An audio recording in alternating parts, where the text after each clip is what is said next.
Hi guys, welcome to our daily encounter. It's been noted that as you're going through the Bible, you go from Ecclesiastes, where you read about vanities of vanities, to the Song of Solomon, where the title oftentimes is Song of Songs. So you go from vanities of vanities to Song of Songs. And definitely the language suggests that.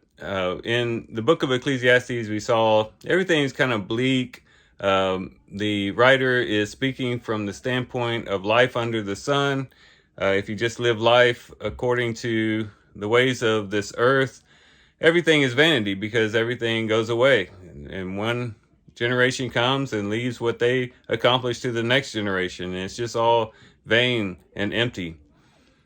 In the Song of Psalms, you see love, and you see joy, and you see passion, and you see spontaneity, and all of those things. And you see really how life can be lived to the fullest when people love one another.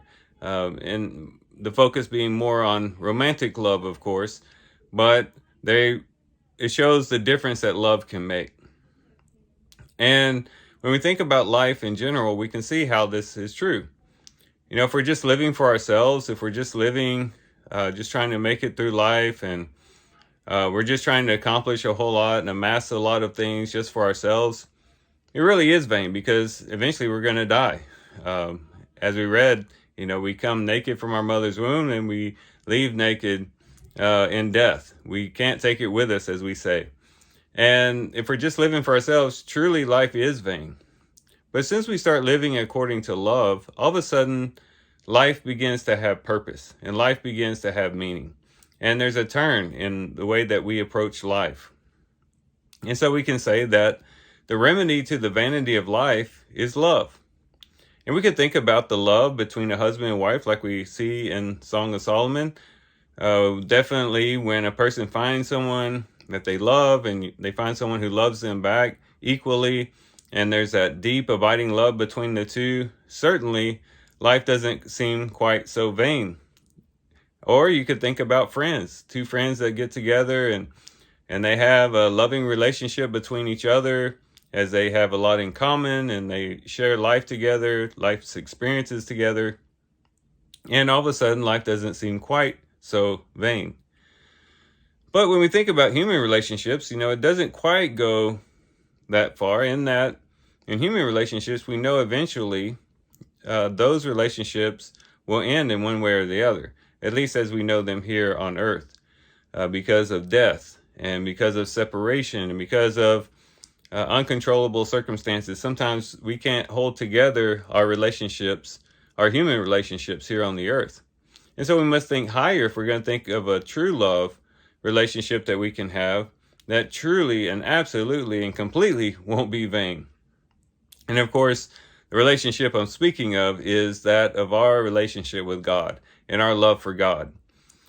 As we begin to love God with all of our heart, soul, mind, and strength, and we give our full attention to the Lord and our full devotion to the Lord, suddenly life isn't so vain.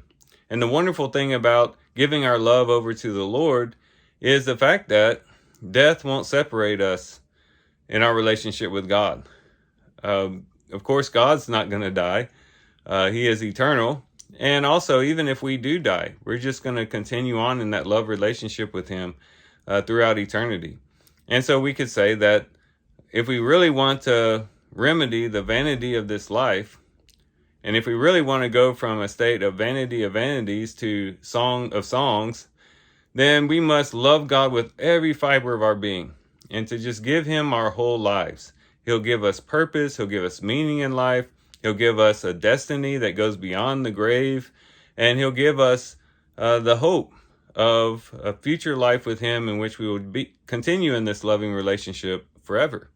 And so if we want to get out of this cycle of vanity of vanities, let's cling to the Lord and draw close to him. And look at the fact that love is the answer to the vanity of life. Now I'll close with 1 Corinthians chapter 13 and verse 12. Starting in verse 12, it says, "For now we see in a mirror dimly, but then face to face. Now I know in part, but then I will know fully, just as I also have been fully known. But now faith, hope, love abide these three. But the greatest of these is love.